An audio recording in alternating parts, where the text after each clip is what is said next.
ይህ አንድ ቶማስ አለን የተባለ ታጣቂ ያተረማመሰው መድረክ ነው። እሱ የሳባት አንዲት ምላጭ በልዕለ ኃያል ሀገር ፕሬዝዳንት ፊት ጥይት ስትተኩስ መሬት ተከፍታ ትውጣቸው ዘንድ የተመኙ ሰዎች በእራት ጠረጴዛቸው ስር ወዳደቁ።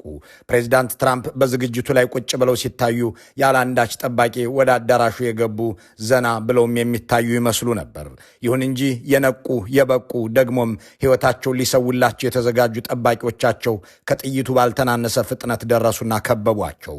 አንዱ ጠባቂያቸው እኔ ላይ ትተኩሳለህ እንጂ አለቃዬን አትነካውም በሚል ልበ ሙሉነት ደረቱን ሰጥቶ እሳቸውን ሸፈነ። ሌሎቹ ከያሉበት ወጡ። ፕሬዝዳንት ትራምፕንም ይዘው ሹልክ አሉ። የእራት ስነ ስርዓቱም ተበተነ።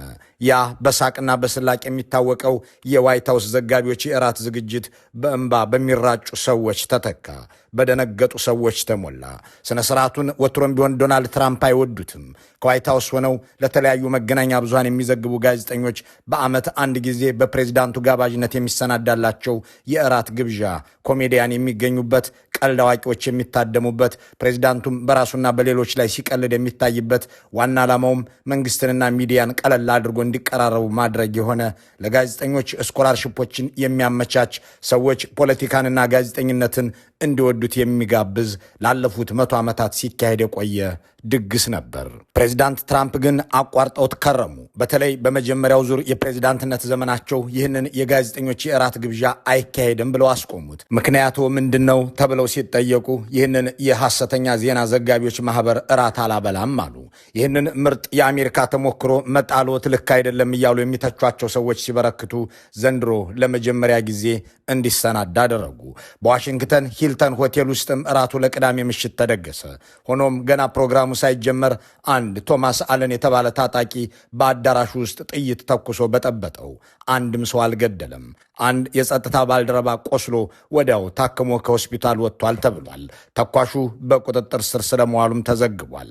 የአሜሪካ ፍትህ ዲፓርትመንት ጥቃት አድራሹ ከካሊፎርኒያ ድረስ ተጉዞ የመጣ ጠመንጃ፣ ስለትና ሌሎችንም ቁሶች በዚያው በሆቴል ውስጥ ሲያስቀምጥ የከረመ ድግሱን ጠብቆም ጥቃቱን ለማድረስ ወደ አዳራሹ የገባ ነው ብሏል። እስካሁን ባደረግነው ምርመራም ባለስልጣናትን የመግደል እቅድ ይዞ እንደመጣ ደርሰንበታል ብሏል። ከእነዚህ ባለስልጣናት መካከል ፕሬዝዳንቱ እንደሚገኙበትም የፍትህ ዲፓርትመንት ገልጿል። በተኩሱ ምክንያት የራት ስነ ስርዓቱ ለሌላ ጊዜ ተዛውሮና ተሰርዞ ሰው ሁሉ በተደናገጠበት ሁኔታ ወደ ሚዲያ ቀርበው ማብራሪያ ለመስጠት ለተገኙት ፕሬዝዳንት ትራምፕ እንዲህ ያለ ነገር የተደጋገመበት ምክንያት ምን ይመስሎታል ተብለው ተጠየቁ። እንደ አንዳንድ ኋላ ቀር መሪዎች ሙያቸውን ተጠቅመው የተሰማሩ የማታ ወይም የቀን ጅቦች አሊያም የሌሊት እንስሶች ሊገድሉኝ ስለወሰኑ ያመጣሁትን ለውጥ ሊያጨናግፉ ወዘተ ስለነበር ነው፣ እናንተም ወጥታችሁ እርምጃ ውሰዱ ሲሉ አልተደመጡም። ተረጋግተው መለሱ። በእሳቸው ላይ ብቻ ያጋጠመ እንዳልሆነ በማንሳት ደጋፊዎቻቸውንም ሆነ አገራቸውን ለማረጋጋት በሚሆን አንደበት ተናገሩ። Why do you think this keeps happening to you? Well, I've studied assassinations. እኔ ስለ ግድያ ሙከራዎች አጥንቻለሁ። እናም ልነግርህ የምችለው ነገር ከፍተኛ ተጽዕኖ ፈጣሪ የሆኑ ሰዎች ማለትም ብዙ የሚሰሩ እንዲህ ያለ ነገር ያጋጥማቸዋል። የአብርሃም ሊንከንን ታሪክ ማየት ትችላለህ። እንዲህ አይነት ሁኔታ ውስጥ ያለፉትንና የተገደሉትን ሰዎች በሙሉ ተመልከት። ትልቅ ተጽዕኖ የሚፈጥሩትንና ብዙ ስራ የሰሩት ሰዎች ናቸው ጥቃት የሚሰነዘርባቸው። ብዙ የማይሰሩትን ሰዎች ግን ጥቃት አድራሾቹ አይነኳቸው። ምክንያቱም ሁኔታው እንዲቀጥል ይፈልጋሉ። The people, Abraham Lincoln, you go through the people that have... ፕሬዝዳንት ትራምፕ ልክ ናቸው። የግድያ ሙከራ የተደረገበት የመጀመሪያው የአሜሪካ ፕሬዝዳንት እሳቸው አይደሉም። ከዓለም ሁሉ የዳበረ የጸጥታና ጥበቃ ስራ አላት ተብላ የምትታመነው አሜሪካ 4 ፕሬዝዳንቶቿን በነፍሰ ገዳዮች አታለች። 13 ጊዜ ሌሎች ቆስለውባታል።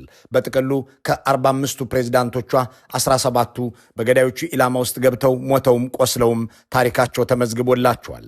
በስልጣን ላይ ያሉ ከተገደሉት ቆስለው ከተረፉት በተጨማሪ እንደ ዶናልድ ትራምፕም የቀድሞ ፕሬዝዳንት እየተባሉ በሚጠሩባቸው ዘመናት በጥይት አረር ተመተው የቆሰሉ አሉ። ደጋግመው የቆሰሉ፣ አንድ ጊዜ በተተኮሰባቸው ጥይትም ቆስለው በሌላ ጊዜም የተገደሉ አሉ።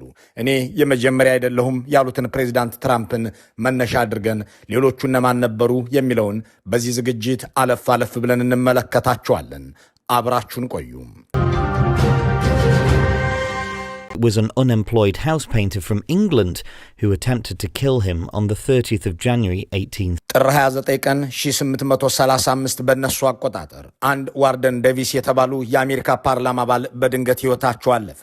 ድንገተኛው ሞታቸው ብዙዎችን ያስደነገጠ ነበርና በዚያው አባል ሆነውበት በኖሩበትና ካፒቶል ተብሎ በሚጠራው የአገሪቱ ተወካዮች ምክር ቤት ግቢ ውስጥ የአስከሬን ሽኝት ስነ ስርዓት ይደረግላቸው ዘንድ ቀጠሮ ተያዘ። በዕለቱም ፕሬዚዳንት አንድሪው ጃክሰን ተገኙ። በዚህ ስነ ስርዓት ላይ ታዋቂ ሰዎችና ባለስልጣናት ብቻ ሳይሆኑ ስራ አጥ መሆን የመረረው ይህም የሆነብኝ በፕሬዚዳንት ጃክሰን ፖሊሲ ምክንያት ነው ብሎ ያሰበ አንድ ሪቻርድ ላውረንስ የተባለ ብስጩ ወጣት ጠመንጃውን አንግቶ በካፒቶል ህንፃ ግቢ ተገኝቷል። እናም አፈሙዙን ፕሬዚዳንቱ ወዳሉበት ቦታ ዙሮ ምላጩን ሳበ። አላገኛቸውም። በፍጥነት ደገመ። አሁንም ሳታቸው። ላውረንስ አልቀነውም። ወዲያውኑ ተያዘ። ተከሶ ፍርድ ቤት ሲቀርብም የአእምሮ ህመምተኛ ስለሆንኩ ነው አለ። ከዚያ በኋላም በአእምሮ ህሙማን ማገገሚያ ውስጥ እስኪሞት ድረስ እንዲኖር ተደረገ። የአሜሪካ ፕሬዝዳንቶችንም መግደልና ወደ እነሱ ላይ መተኮስ እንደሚቻል ያሳየው የመጀመሪያው ሰው አንድሪው ላውረንስ ሆነ። ሰባተኛውን የአሜሪካ ፕሬዝዳንት ለመግደል በትውልድ እንግሊዛዊና አሜሪካዊ ሪቻርድ ላውረንስ የተሞከረው ግድያ ሳይሳካ ከቀረ በኋላ በአሜሪካ ፕሬዝዳንቶች ተመራጭና እጩ ፕሬዝዳንቶች ላይ ግድያን ማቀድና መተግበር እንግዳ ነገር መሆን አበቃ። ከአንድሪው ጃክሰን ቀጥሎ የግድያ ሙከራም ግድያም የተደረገባቸው ሌላኛው ፕሬዝዳንት ባርነትን ያስቀረው አሜሪካን አንድ ያደረገው አሜሪካን የገነባው የሚባልላቸው ፕሬዝዳንት ትራምፕም ስማቸውን ጠቅሰው የዘከሯቸው አብርሃም ሊንከን ናቸው። ሊንከን በሰው እጅ የተገደሉ የመጀመሪያው የአሜሪካ ፕሬዝዳንት ናቸው። ፕሬዝዳንት መሆናቸው ከታወቀ በኋላ ገና ዋይት ሃውስን ሳይረከቡ በዓለ ሲመታቸውን በሜሪላንድ ግዛት ውስጥ ወደምትገኘው ባልቲሞር ለማድረግ ወደዚያ ተጓዙ።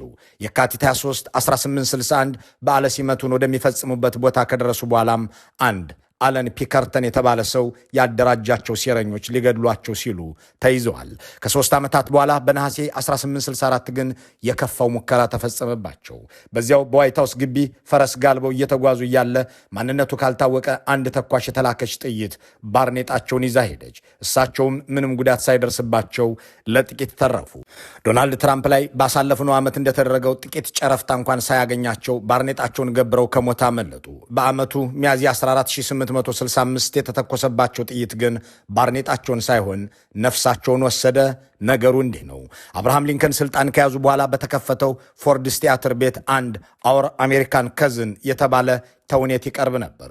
ፕሬዝዳንቱም ይህንን ድራማ ለመመልከት ወደ ቲያትር ቤቱ ለመሄድ ቀጠሮ ያዙ። ይህንንም አንድ ጆን ቡዝ የተባለ ባለ ሽጉጥ ሰማ። ቡዝ በአብርሃም ሊንከን ሐሳቦች የማይስማማ የሚያስፈልገን ፌዴሬሽን ሳይሆን ኮንፌዴሬሽን ነው ብሎ የሚያምን ባሪያ ደግሞ ከመቼ ወዲህ ነው ሰው ሆኖ ከእኛ እኩል የሚሆነው ብሎም የሚናደድ ኒገር ከእኛ እኩል የሚሆነው በምን ሰበብ ነው ብሎ የተቆጣ ግን ደግሞ በዘመኑ ዝነኛ የነበረ የቲያትር ተዋናይ ነው። በዚያች ሚያዝያ 14 ማለዳ ላይ በዲያሪው ላይ ባሰፈረው ጽሑፍም እንዲህ ሲል አስቀመጠ። ሁሉም ፍላጎቶቻችንና የትግል አጀንዳዎቻችን እየተሸነፉ ነው። አንዳች ወሳኝና ትልቅ ተግባር መፈጸም ይኖርበታል። ማስታወሻው ላይ ያሰፈረው መልእክት ነው። ይህ ከመሆኑ አስቀድሞ እንደሱ ያሉ ሰዎችን አሰባስቦ ስምሪት አከፋፍሏል። የውጭ ጉዳይ ሚኒስትሩን በመኖሪያ ቤታቸው፣ ምክትል ፕሬዝዳንቱን በሆቴል እንዲገደሉ ወስኖ ይህንን የሚያደርጉ ሰዎችን አስታጥቆ አሰማራ። ሊንከንን መግደል ደግሞ ለራሱ የሰጠው ተልእኮ ሆነ። ቀኑ እየመሸ የቲያትር መመልከቻው ሰዓት ሲደርስ ፕሬዝዳንት ሊንከን ባለቤታቸውን ሜሪ ሊንከንንና ሌሎች የቤተሰብ አባላትን እንዲሁም ወዳጅ ቤተሰቦችን ይዘው ለመሄድ ጋበዙ። ሜሪ ራሴን አሞኛል፣ አልሄድም፣ አንተም ባትሄድ ደስ ይለኛል አሉ። ፕሬዝዳንቱ መሄድ ይገባኛል ብለው ሞገቱ። ቀዳማዊት እመቤቷም ካልቀረህማ ብለው አብረው ለመሄድ ተነሱ። ባለቤታቸው ብቻ ሳይሆኑ 12 የአሜሪካ ፕሬዝዳንቶችን በማገልገል 50 ዓመታትን በዋይት ሃውስ የቆዩት የግል ጠባቂያቸው ዊልያም ክሩክም የዛሬው የቲያትር ቤቱ መርሃ ግብር ቢቀርስ ብለው ጠይቀው ነበር። ሊንከን ግን እንደምገኝ ከተናገሩ በኋላ ህዝቡም ሆነ ሚዲያዎች ይጠብቃሉ፣ እመጣለሁ ብሎ መቅረት ቃላባይነት ነው ብለው ተነሱ። ወደ አዳራሹ ሲገቡም ሞቅ ያለ አቀባበል ጠበቃቸው።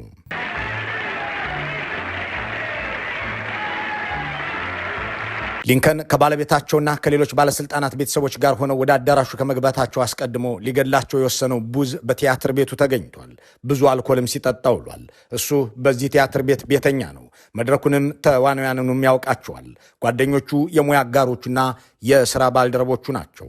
ሆኖም ብስጭት ያዘለውን በቀል ያነገበውን ፖለቲካዊ ፍላጎቱን አልጠረጠሩም። ወገን ነው፣ ባልደረባችን ነው ብለው በማመን ገና በጊዜ ሳይፈተሽ ከነሽጉጡ እንዲገባ ተደርጓል።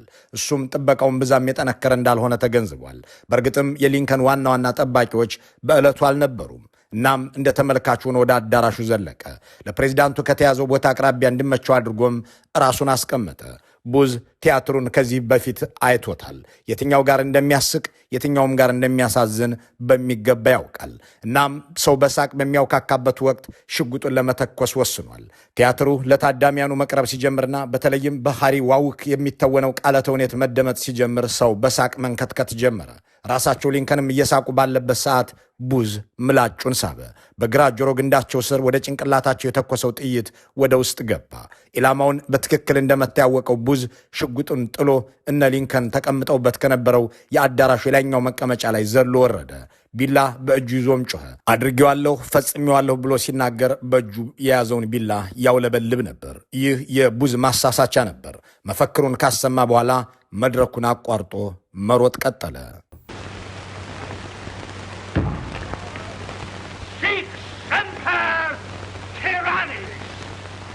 ታዳሚያኑ ይህ የቡዝ ድርጊት የቲያትሩ አንድ አካል መስሏቸው የሚሆነውን እየተጠባበቁ ነበር። እሱም በወቅቱ ታዋቂ አክተር ስለነበር ወደ መድረኩ ዘሎ ሲወርድና መድረኩንም አቋርጦ ሲሮጥ ፕሬዚዳንት ገድሎ እየሸሸ ነው ብሎ የጠረጠረው አልነበረም። ቲያትሩ ላይ የተሳተፈ የመሰላቸው ታዳሚያን ጸጥ ባሉበት ሁኔታ ሜሪ ሊንከን ግን ይጮሁ ነበር። ወደ መድረኩ የሚሮጠውን ሰው ያዙት እያሉ መጮህ ቀጠሉ። ሊንከንን ገድሎታል፣ ያዙት አሉ። የሚሰማቸው ልብ ያላቸው አልነበረም። ይህንንም የቲያትሩ አካል አድርገው የተመለከቱ ሰዎች አልደረሱላቸውም። ጆን ቡዝ መድረኩን አልፎ በተዋናያኑ የመልበሻ ክፍል በኩል ባለው የኋላ በር ሮጦ ወጣ። የደረሰበትም አልነበረም። ሊንከን ወድቀዋል። የ26 ዓመቱ ወጣት ቡዝ መድረኩን አቋርጦ ሲሮጥ አደረግኩት፣ ደቡብ ተበቅሏል፣ ደቡብ ነፃ ወጥቷል እያለ ይናገር እንደነበር በኋላ ላይ የሰሙት ተዋናያን ተናግረዋል። ሊንከን ወዲያውኑ ሕይወታቸው አላለፈም። በማግስቱ ሆስፒታል ውስጥ እያሉ ነበር ሞታቸው እውን የሆነው። የአገር መሪን በግፍ የገደለው ጆን ቡዝ ግን እየታደነ ነበር። ከአዳራሹ ወጥቶ ወደ ደቡባዊ ሜሪላንድ ሄዶ የእሱን የሚመስል ሐሳብ ካላቸው ሰዎች ዘንድ ተደበቀ። ሆኖም ከ12 ቀናት በላይ ሊሸሽጉት አልቻሉም። የአገሪቱ የአንድነት ሰራዊት ይባል የነበረው ጦር አሰሳ ጀመረ። ቤት ለቤት ያደረገውን ምንጣሩ አጠናቆ ወደ አንድ የእርሻ ማሳ ሲሄድ ቡዝ ተገኘ። እጅ እንዲሰጥ ተጠይቆ ፈቃደኛ ባለመሆኑ ተገደለ። ሌሎች 8 የወንጀሉ አቃጆችና ተባባሪዎች ተይዘው 4ቱ በስቅላት 4ቱ በስራት ተቀጥተዋል። አሜሪካውያን 20ኛ ፕሬዝዳንታቸው እንደሆኑ የመረጧቸው ጄምስ ጋርፊልድ አገራቸውን የመሩት ለ7 ወራት ብቻ ነበር። መጋቢት 4 1881 ቃለ መሐላ ፈጽመው ዋይት ሃውስ በገቡ በሰባተኛው ወራቸው መስከረም 19 1881 ወደ ኒው ጀርሲ ለመጓዝ በባልቲሞር ባቡር ጣቢያ ማልደው ተገኙ። ቀድሟቸው ግን ቻርለስ ጉይቲው ተገኝቷል። ቻርለስ ወደ ፈረንሳይ አምባሳደር አድርገው እንዲሾሙት ለፕሬዝዳንቱ ተደጋጋሚ ጥያቄ አቅርቦ ውድቅ ተደርጎበታል። አንተ እንድትመረጥ እኔ ብዙ ደክሜያለሁ፣ ብዙም ዘመቻ አድርጌያለሁ፣ እኔን አምባሳደር አድርገህ መሾም ለምን አትፈልግም ብሎ በፕሬዝዳንቱ ላይ ቂም ይዟል። በዚህም የተነሳ ይህ ሰው ለአሜሪካ ፕሬዝዳንትነት አይመጥንም፣ እንደውም ምክትሉ ቸስተር አርተር የተሻለ ብቃት አለው፣ ፕሬዝዳንቱን ብገድለው በአገሪቱ ሕገ መንግሥት መሠረት አርተር መሪ ይሆናል ብሎ ወሰነ። እናም ይህንን ተልኮን ለመወጣት በባቡር ጣቢያው ተገኘ። ያቀባበለውን ሽጉጥም አከታትሎ ወደ ፕሬዝዳንት ጄምስ ጋርፊልድ ተኮሰ። አንዱ ጀርባቸው ላይ ገባ፣ ሁለተኛው ትከሻቸው ላይ አረፈ። ፕሬዝዳንቱ ወደቁ። ወዲያውኑ ወደ ሕክምና ተወሰዱ። ሆኖም ከ79 ቀናት በኋላ በሕይወት መቆየት አልቻሉም። ለ7 ወራት ብቻ የአሜሪካ ፕሬዝዳንት የሆኑት ጄኔራሉ ጄምስ ሕይወታቸው አለፈ። ነፍሰ ገዳዩ ቻርለስ እንደተመኘውም ምክትሉ ፕሬዝዳንት ሆነ። እርሱ ግን እዚያ ፕሬዝዳንቱ ላይ በተኮሰበት ባልቲሞር ባቡር ጣቢያ ላይ ተይዞ ለፍርድ ከቀረበ በኋላ ጥቃቱን በፈጸመ በ10ኛው ወር ሞት ተፈርዶበት በስቅላት ተቀጥቷል። ፕሬዝዳንት ጄምስም ከፕሬዝዳንት ሊንከን በኋላ በሰው እጅ የተገደሉ ሁለተኛው የአሜሪካ ፕሬዝዳንት ሆኑ። ዊልያም ማክኬሊ ደግሞ 25ኛው ፕሬዝዳንትና 3ኛው በሰው እጅ የተገደሉ ፕሬዝዳንት ናቸው። በ20ኛው ክፍለ ዘመን ከተገደሉት ቀዳሚ። እኒህኛው ፕሬዝዳንት ልክ እንደ ጄምስ በመስከረም ወር በ1901 ነው የተገደሉት። በኒውዮርክ የተሰናዳን የፈጠራ የግብርናና የኪነ ጥበብ ኤግዚቢሽን ለመታደም መስከረም በጠባ በ4ኛው ቀን ቡፋሎ ከተማ ገቡ።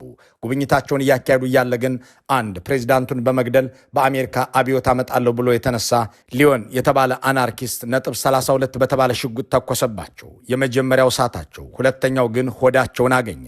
ከ10 ቀናት በኋላ ሕይወታቸው አለፈ። ነፍሰ ገዳዩም ወዲያውኑ ተይዞ ለፍርድ ቀረበ። የችሎት ሂደቱ የፈጀው 8 ሰዓታት ብቻ ነው። ሞት ተፈረደበትና በኤሌክትሪክ ወንበር ላይ ተቀምጦ እንዲገደል ሆኗል። Doctors told the truth. These doctors are about as trustworthy as you can get. እነኛው ፕሬዝዳንት ከተገደሉ ገና 6 አስርታታቸው ነው። የአሜሪካና የኢትዮጵያ ግንኙነት ሲነሳ ስማቸው የሚወሳው ቀዳማዊ ኃይለ ሥላሴን አፍሪካዊ መሪን ለመጀመሪያ ጊዜ በዋይት ሃውስ ስቴት ግብዣ የጠሩት ኢትዮጵያውያን ልጆቻቸውን በእሳቸው ስም የሰየሙላቸው ግዙፉ የአዲስ አበባ ዩኒቨርሲቲ ቤተ መጻሕፍት በስማቸው የሚጠራላቸው ለዚህ ቤተ መጻሕፍት ማሰሪያም ገንዘብ የለገሱት 35ኛው የአሜሪካ ፕሬዝዳንት ጆን ኤፍ ኬኔዲ በሰው እጅ የተገደሉ 4ኛው የአሜሪካ ፕሬዝዳንት ናቸው። ህዳር 22 1963 ከዋይት ሃውስ ወጥተው ሚስታቸውን የሚዘው በክፍት የቤተ መንግስቱ መኪና ተሳፍረው የምረጡ እንቅስቃሴ ለማድረግ በዳላስ ቴክሳስ የነበሩ የዲሞክራቲክ ፓርቲ አመራሮችና ተራማጅ እንዲሁም ወግ አጥባቂ በሚል የፈጠሩትን ክፍፍል ለማርገብ ድጋሚም ለመመረጥ በሚያደርጉት ቅስቀሳ የሚያስፈልጋቸውን ገንዘብ ለማሰባሰብና ለመሰል ተልእኮዎች ሄዱ። ሆኖም ያኔ ቴክሳስ ስኩል ቡክ ዲፖዚትሪ ተብሎ ከሚጠራው ዛሬ ግን የዳላስ ካውንቲ አስተዳደር ህንፃ በሚል ከተሰየመው ህንፃ ላይ 3 ጥይቶች ተተኮሱባቸው። አንዱ አንገታቸውን፣ ሌላኛው ጭንቅላታቸውን መቱ። 3ኛው ከነበሩት ሰዎች መካከል አንዱ ላይ አረፈች። ይህንን የተኮሰው አንድ ሊ ሃርቬይ ኦስዋልድ የተባለ የባህር ኃይል ባልደረባ የነበረ ግለሰብ ነው። እሱ አከታትሎ የተኮሳቸው ጥይቶች የአገርን መሪ ገደሉ።